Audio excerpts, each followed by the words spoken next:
जय हिंद मेरे दोस्त। आज हम आगे चलते हैं, हिस्ट्री को आज समझते हैं, हिस्ट्री को जानते हैं। क्योंकि कहा गया है, अगर जब हम नहीं समझे नहीं जाने तो जिंदगी में क्या किए। तो इसीलिए कहता है, न संघर्ष न तकलीफ तो क्या मजा है जीने में। बड़े बड़े तूफान थम जाते हैं जब आग लगी हो सीने में।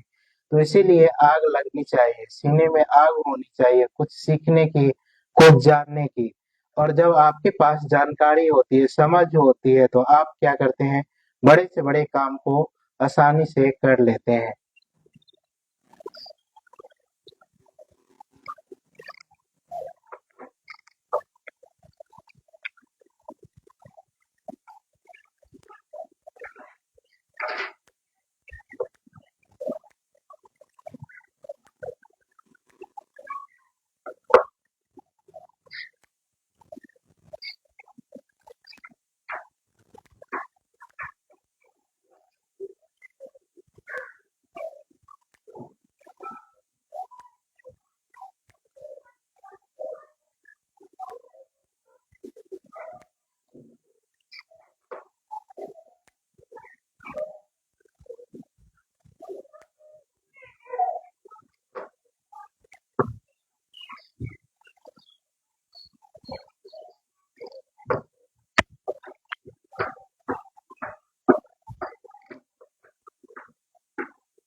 तो चलिए मेरे दोस्त, थोड़ा सा कुछ हम सेटिंग कर लिए हैं।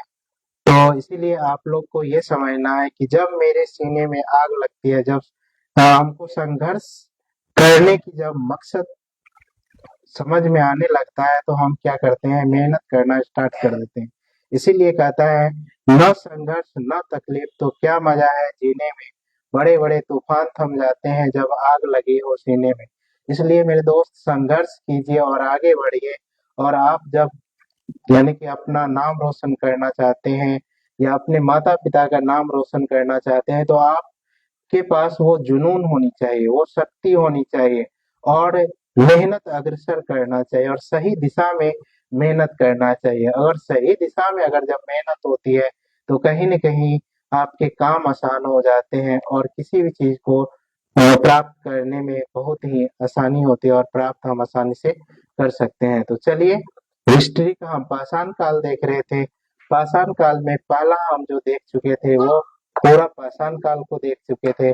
उसके बाद हम जो आगे वाला पॉइंट पढ़े थे, यानी कि मध्य पाषाण काल। और अभी हमको मध्य पाषाण काल में पूरा नहीं समझ पाए थे, तो आज हम मध्य पाषाण काल को देखेंगे और समझेंगे।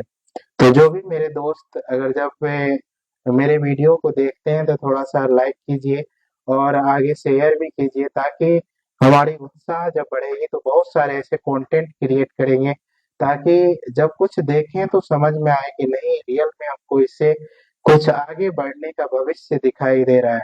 अगर कोई पेरेंट्स है, तो उस पेरेंट्स से भी मेरा कहना है कि आप अपने बच्चे को ऐसे कंटेंट या ऐसे चीज दिखाइए, ताकि आपके बच्चे भी समझ पाए कि क्या करना है, किस तरह से संघर्ष करना है, कैसे मेहनत करनी है। तो ये इन सारी चीजों पे ध्यान देना चाहिए। क्योंकि हम अ, यानी कि रात में कुछ ऐसे गार्जियन से मिले, और उनसे जब हम कुछ बातें को समझे, तो हमको लगा कि रियल में ऐसे लड़का, ऐसे यानी कि अच्छे स्टूडेंट, जिसके पास इतनी सारे नॉलेज थी, इतना दिमाग एक्टिव था, और वो यानी कि कैसे समाज में बर्बाद होते हुए चले गए। यानी कि अब एक कहानी हम बताते हैं, जिसको मैंने खुद पढ़ाया था। और वो बहुत ही अच्छे दिमाग का यानी कि लड़का थे, जो कि आईएएस आईपीएस यानी कि यूपीएससी एग्जाम को करेक्ट कर सकता था। इतनी ज्यादा उसमें यानी कि हम देखे थे, समझ थी, आईक्यू पावर था। लेकिन वो गलत संगत में जाकर के कैसे अपनी जिंदगी को बेकार कर लेते हैं मेरे दोस्त। इसीलिए गलत संगत से बचिए। क्योंकि अगर जैसा आपको देखेंगे, सुनेंगे, और जैसे माहौल में रहेंगे, कहीं न कहीं हमारे दैनिक की जीवन की प्रक्रिया उसी तरह से हो जाती है, और हम ज़िंदगी में कुछ अच्छा नहीं कर पाते हैं। इसीलिए जो भी पेरेंट्स हैं, जो भी दोस्त हैं, जो भी मेरे छोटे बड़े भाई हैं, वो आप पे कुछ अपने बारे में भी सोचिए कि हमको आगे में लाइफ में क्या करना है। क्योंकि अगर जो समाज को चेंज करना है तो अपने आप को चेंज होना पड़ेगा। अपने आप को कुछ न कुछ दायित्व लेना होगा, समझना होगा और जिंदगी को बेहतर बनाने के लिए कहीं न कहीं हमको संघर्ष बहुत ज़रूरी है। तो चलिए आगे हम हिस्ट्री के जो पॉइंट को हम समझ रहे थे, पाषाण काल, स्टोन एज, उसमें आज हम मध्य पाषाण काल को देखेंगे। तो सबसे पहले आज मध्य पाषाण काल के बारे में जानता है कि सबसे पहले जो मध्य पाषाण काल का सर्वप्रथम जो जानकारी दिया था, वो दिया था यानी कि कार्ल लाइल।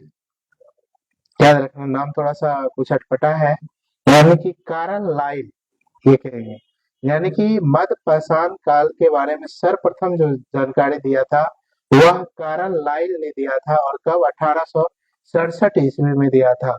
और 1867 ईस्वी में उन्होंने मध्य पाषाण काल के बारे में बहुत सारी जानकारी साक्ष्य इकट्ठा करना प्राप्त कर लिए थे। इस समय के जो यानी कि मानव थे या इस समय के जो कालखंड थे, सबसे बड़ा उसका उपलब्धि था छोटे हथियारों का उपयोग करना। यानी कि पहले क्या करते थे मानव, बड़े पत्थरों का उपयोग करते थे, उसका बड़े पत्थरों के औजार बना करके उपयोग करते थे। बट ऐसा देखा गया कि बड़े पत्थर या बड़े औजार से कहीं दूरस्थ ले जाने में या फिर जो है कुछ अच्छे काम करने में परेशानियां हो रहा है। तो इस काल के मानव जो है, मध्य पाषाण काल के मानव थोड़ा सा दिमागी, यानी कि कह सकते हो कि दिमागी रूप से वो स्ट्रांग होना प्रारंभ हुआ और उन्होंने जब सोचा होगा तब जो है उसने क्या किया, छोटे छोटे पत्थरों का औजार बनाना प्रारंभ किया। और छोटे छोटे जब पत्थरों का औजार बना करके वो क्या करते थे, बहुत सारे यानी कि शिकार को मारते थे, शिकार करते थे। तो ये सब सारे चीज थी। आगे हम चलते हैं, यानी कि इस काल को हम क्या कहते हैं, इस काल को यानी कि मध्य पाषाण काल को हम माइक्रोलिथ काल भी कहते हैं। क्योंकि इस समय के मानव की सबसे प्रमुख यानी कि जो कार्य था वो था अंतोष्टि, यानी कि अंतिम संस्कार कार्यक्रम। और अंतिम संस्कार कार्यक्रम में वो क्या करते थे, भाग लेते थे, हिस्सा लेते थे और अंतिम संस्कार वो लोग करते थे। यानी कि इसी काल में जो है कश्मीर के बुर्ज होम में क्या हुआ, मानव के साथ साथ कुत्ता को दफनाने का एक साक्ष्य प्राप्त हुआ। तो इससे क्या पता चलता है कि मानव के साथ अगर किसी कुत्ते को दफनाया जा रहा था तो इसका मतलब है कि मानव क्या करते थे, कुत्ता से प्रेम करते थे, उसको पालते थे और वो अपने साथ यानी क्या करते लेकर के घूमते थे। या फिर इस तरह से, जिस तरह से आज भी कुत्ता को लोग क्या करते हैं, प्रेम वश रखते हैं या फिर जो अपने कह सकते हो बॉडीगार्ड के रूप में उसको रखते हैं। तो कुत्ता एक तरह से बॉडीगार्ड का भी काम करते हैं। तो ऐसा होना भी चाहिए। तो ये चीज कहाँ से मिला है, तो याद रखना है, इसका जो प्रमाण मिला है यानी कि मानव के साथ कुत्ता को दफनाने का जो प्रमाण मिला है वह बुर्ज होम से मिला है मेरे दोस्त। और बुर्ज होम में इसकी जानकारी प्राप्त होती है। आगे हम समझते हैं अगला पॉइंट को, फिर यहाँ समझते हुए चलते हैं कि इसी काल में मानव के अस्थि पंजर का सबसे पहला अवशेष यानी कि प्रतापगढ़ यूपी के यानी कि सराय नाहर तथा महदहाम, याद रखना है कौन कौन जगह, दो जगह का नाम बोले, एक सराय नाहर तथा महदहाम। सराय नाहर और क्या, महदहाम नामक स्थान से क्या हुआ है, यानी कि ये अस्थि पंजर का साक्ष्य मिला है। यानी कि अस्थि मिस होता है हड्डी और पंजर मिस होता है यानी कि पंजा। तो पंजा का जो यानी कि हड्डी का जो प्रमाण मिला है वो कहाँ से मिला है, सराय नाहर और यानी कि मगधम, याद रखना है मगधम नामक स्थान से क्या हुआ है, प्राप्त हुआ है। आगे हम चलते हैं, एक पीरियड को और समझते हैं, यानी कि नव या उत्तर पाषाण काल को समझते हैं।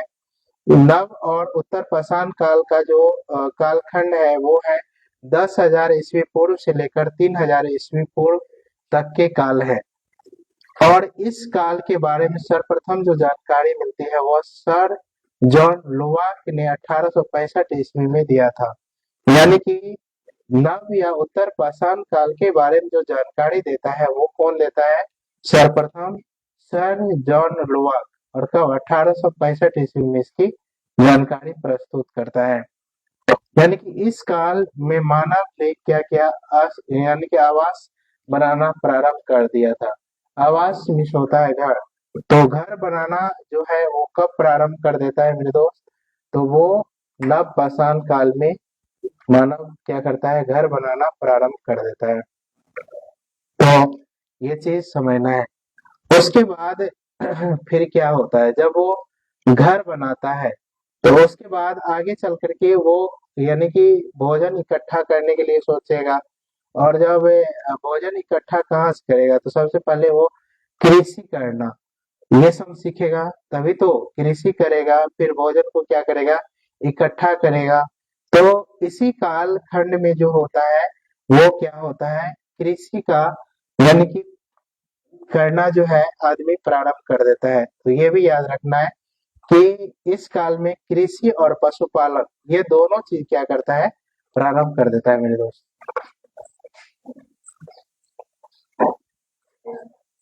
तो शायद ये चीज को हम समझ चुके हैं कि यानी कि कृषि का पालन और पशुपालन ये किस काल में प्रारंभ हो जाते हैं? घर बनाना किस काल में मानव प्रारंभ कर देते हैं? तो वह नव या यानी कि उत्तर पाषाण काल में लोग क्या करते हैं?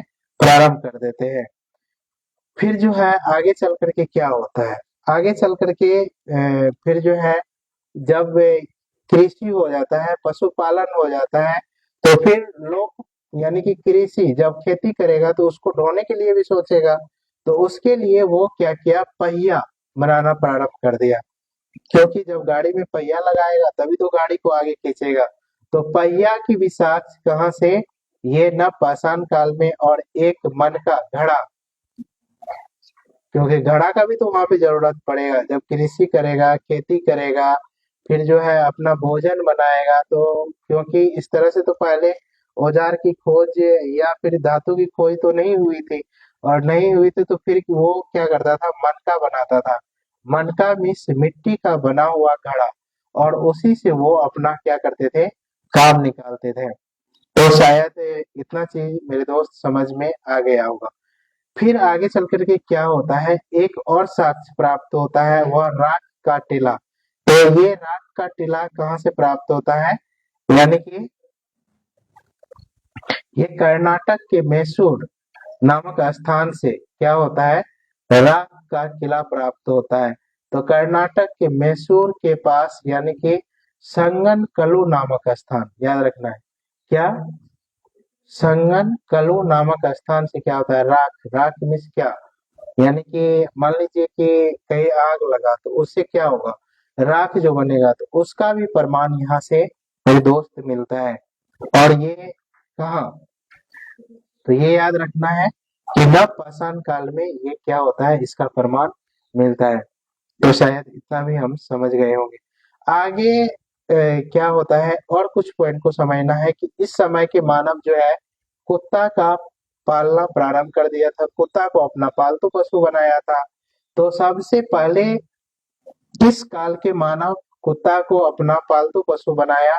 तो ये यानी कि नव या उत्तर पाषाण काल के मानव अपना पालतू पशु बनाया। किसको? कुत्ता को।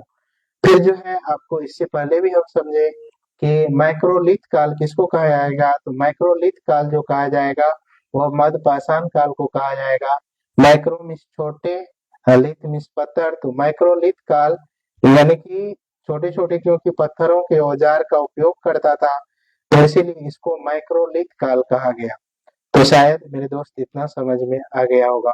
फिर है आगे मेहरगढ़, और मेहरगढ़ के बारे में अभी हम समझेंगे। ये मेहरगढ़ कहाँ है? तो आप समझिए कुछ जगह है जहाँ से बहुत सारे यानी कि प्रमाण मिले हैं, तो उसके बारे में हम समझते हैं। तो पहला आपको याद रखना है मेहरगढ़। मेहरगढ़ यह पाकिस्तान में स्थित है मेरे दोस्त। और पाकिस्तान के ये बलूचिस्तान, पाकिस्तान का जो एक जगह है जिसे बलूचिस्तान, और बलूचिस्तान से क्या होता है, वहां पे मेहरगढ़ है। और यहाँ से सर्वप्रथम 700 ईस्वी पूर्व यानी कि सुलेमान और किर्थक पहाड़ियों के बीच कृषि का साक्ष्य मिला है। जो वहां पे देखा गया, जो कृषि का साक्ष्य मिला, उसके बारे में अगर जब क्या किया गया, यानी कि जानकारी ली गई कार्बन 14 विधि से या फिर और सारे विधि से, तो उससे प्रमाण मिला कि ये मेहरगढ़ के जो, याद रखना है, ये पहाड़ का नाम याद रखना मेरे दोस्त, सुलेमान और किरथर पहाड़ी। तो सुलेमान और किरथर पहाड़ी के बीच से क्या होता है, कृषि का साक्ष्य प्राप्त होता है, जिसमें कृषि के रूप में दो चीज है। एक है आपका जौ है और दूसरा गेहूं। इन दोनों का साक्ष्य प्राप्त होता है। जौ और गेहूं का साक्ष्य कहाँ से, याद रखना है, मेहरगढ़ के सुलेमान और किरथक नामक स्थान से, जो कि 700 ईस्वी पूर्व का कालखंड बताया जाता है। तो 700 ईस्वी पूर्व के कालखंड को हम जो रखते हैं वो कब, नव पाषाण यानी कि उत्तर पाषाण काल में रखते हैं। तो उत्तर पाषाण काल के लोग जो है, ये क्या हुआ वहां पे, उत्तर पाषाण काल के लोग जो है कृषि के साथ साथ यानी कि अपना रखने का भी स्थान खोजना प्रारंभ कर लिया। तो इसीलिए वहाँ जो है, यानी कि दो जगह सुलेमान और किरथक पहाड़ियों के बीच जो है कृषि का साक्ष्य मिला है, और कृषि के रूप में जौ और गेहूं का साक्ष्य वहां से प्राप्त हुआ है मेरे दोस्त। शायद इतना हम क्लियर कर लेंगे, मेहरगढ़ को क्लियर कर लिए हैं। आगे चलिए हम बुर्ज होम को समझते हैं। बुर्ज होम से क्या प्राप्त हुआ, क्या मिला। तो बुर्ज होम यह कश्मीर में यानी कि उपस्थित है। बुर्ज होम कहाँ है, कश्मीर में है। और यहाँ यानी कि गर्तावास का प्रमाण मिला है। यहाँ से मालिक के साथ कुत्ते को दफनाने का साक्ष्य प्राप्त होता है। कहाँ से, बुर्ज होम से। बुर्ज होम में जब वहां पे खुदाई के दौरान जो एक साक्ष्य प्राप्त हुआ, वह यानी कि मालिक के साथ कुत्ते का यानी कि दफनाने का साक्ष्य प्राप्त हुआ है। कहाँ, बुर्ज होम में। और बुर्ज होम है कहाँ, ये कश्मीर में है। समझ गए इतना पॉइंट। आगे चलिए और सारी चीज को समझते हैं हमें।